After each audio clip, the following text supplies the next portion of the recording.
সুন্দরভাবে পালন করবেন। কেউ যাতে কারোর প্রতি হস্তক্ষেপ না করে, বাধা না দেয়, কোনো বিঘ্নতা সৃষ্টি না হয়। যদি কেউ করতে চায়, আমরা বাংলাদেশ জামাত ইসলামীর পক্ষ থেকে তার দাঁত ভাঙা জবাব দিতে চাই। কোনো মানুষের ধর্মের প্রতি কেউ হস্তক্ষেপ করবে না, কেউ কোনো বিশৃঙ্খলা করবে না। আপনাদের যত রকমের সহযোগিতা আছে, আপনাদের ধর্ম স্বাধীনভাবে পালন করবেন, এটাই আমাদের কামনা। এখন আপনাদেরই পুরোহিত দাদা জীবন বিশ্বাস এখন আপনাদের উদ্দেশ্যে কিছু কথা বলবেন, সকলের উদ্দেশ্যে।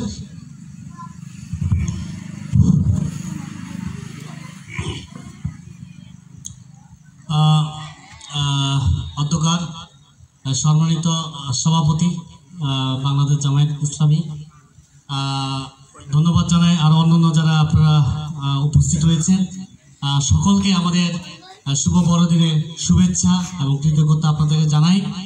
আমরা কৃতজ্ঞতা জানাই যে আপনাদের সহযোগিতার জন্য, যে আপনারা আমাদের সাথে মত বিনিময় করতে আসছেন, এই জন্য আমরা কৃতজ্ঞ চিত্তে আপনাদেরকে ধন্যবাদ জানাই।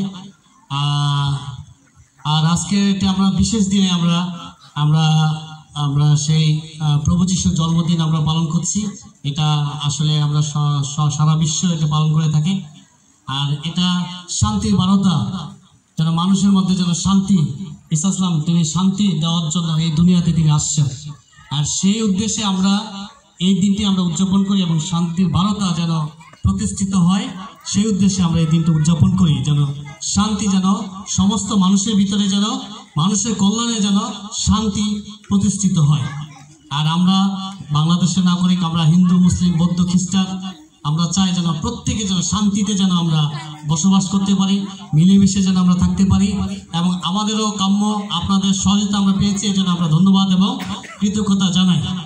তো ধন্যবাদ। আমাদের আসলে সত্যিকার কোনো সমস্যা হয়নি, আমরা ভালো আছি। আসলে এই অঞ্চলের এলাকার মানুষ ভালো আছে, এই জন্য আমরা আপনাদেরকে ধন্যবাদ এবং কৃতজ্ঞতা জানাই।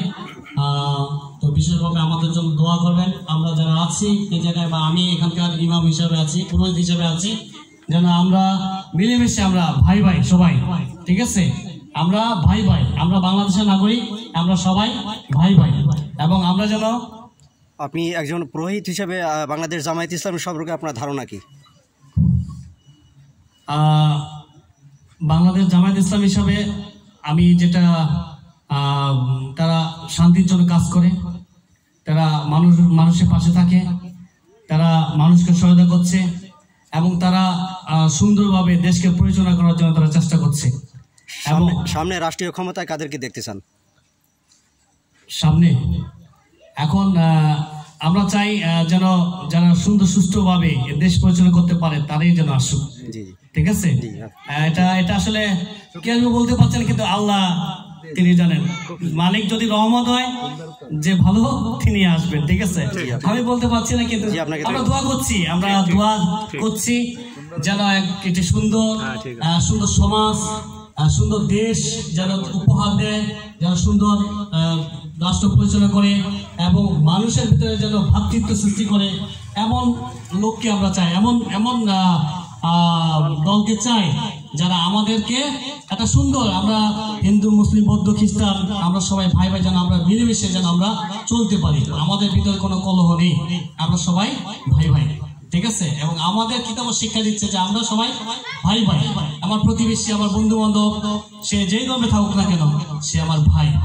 তাকে আমাকে ভালোবাসতে হবে, শ্রদ্ধা করতে হবে এবং তাকে সম্মান দিতে হবে। আমরা প্রত্যেকটি ধর্মকে যেন আমরা শ্রদ্ধা করি এবং সম্মান করি, ভালোবাসি।